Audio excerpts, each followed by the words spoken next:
some of these families are living in terror of their sick relatives.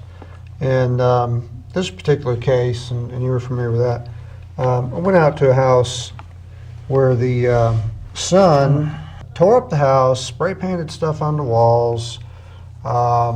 That's horrible. Yeah, he sprayed "I hate you, bitch" on the wall. Okay. And there's a knife. There's a knife. There's a knife. Yes, in there, he put a knife through the wall. This lady come in and she's basically being terrorized, and all this crazy stuff he spray painted throughout the house. This too. This is the same house. Yeah.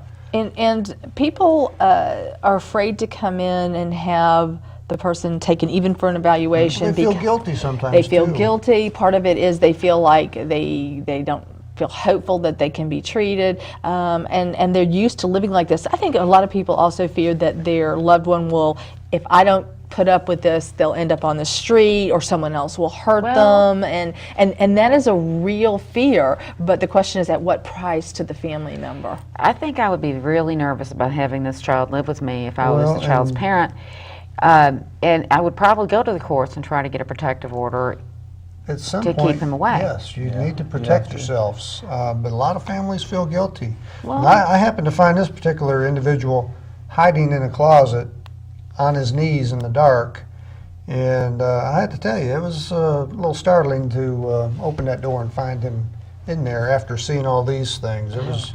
I will tell you that I have seen, especially elderly parents of the mentally ill, adult mentally ill children, to be way beyond tolerant, and even so much that I have seen them come in with bruises and cuts that were inflicted by their children, and they don't want the children to be put out of the house, even though they really are at risk. Well, as a parent, I can understand that in a way, but you know, when do you throw your hands up and say, you know, I've done everything that I can do, and you know, for every person, that moment is different. Yeah. People draw the line in different places, and I encourage people to make sure that I don't read about them on the front page of the paper. This is some wonderful information and something we definitely need to follow up with. Before we wrap up the show, we want to discuss some things from our past episodes. Sergeant Lee, you want to talk about? Leslie Adams, hairdresser from Lilburn, came up missing in '05. We featured her, I believe, on our first episode. That's correct. She still hasn't been found.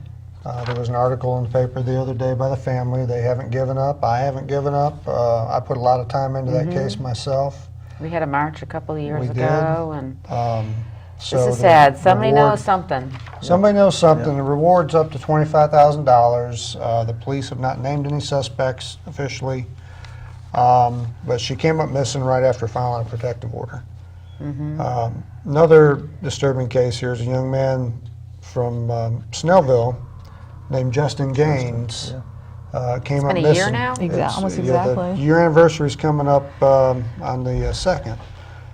Talked to his mother Erica the other day. They're having a barbecue tomorrow to raise money and awareness. The reward for any information on his case is $25,000 also. Once again, you know, I just don't understand. People just don't disappear. Somebody knows something. Somebody knows something about this. There's no suspects named in this case either. Both of these people are from Gwinnett County, and I personally am not going to give up helping these families. And the family, you know, they need closure in some form or fashion. If anybody has information about either of these cases or any other open cases in the county, please call the local authorities or these toll-free numbers that you'll see on the flyers. That's it for this episode of Gwinnett Force. We'd like to thank our guests, Ms. Marlene Duell, Mr. Alan McDaniel. Thank you. Thank you both for joining us. Thank you for inviting us. I also wanted to thank Trina Dudley down at the Sinorama in Lawrenceville for providing us with Finally our got some cool mugs. mugs. They're real good folks down there. They also helped us out with our little sign down And there. they look great. And, Good job. just want to say thank you to them. And but really, thank you both for being here. pleasure. I know you're Thanks for really having busy. And Lots of great information that you can also find at our website at www.gwinnettfamilyviolence.org. And thanks for tuning in to TV Gwinnett. I'm Julie Money along with Sergeant Tracy Lee, and we'll see you next time on Gwinnett Force.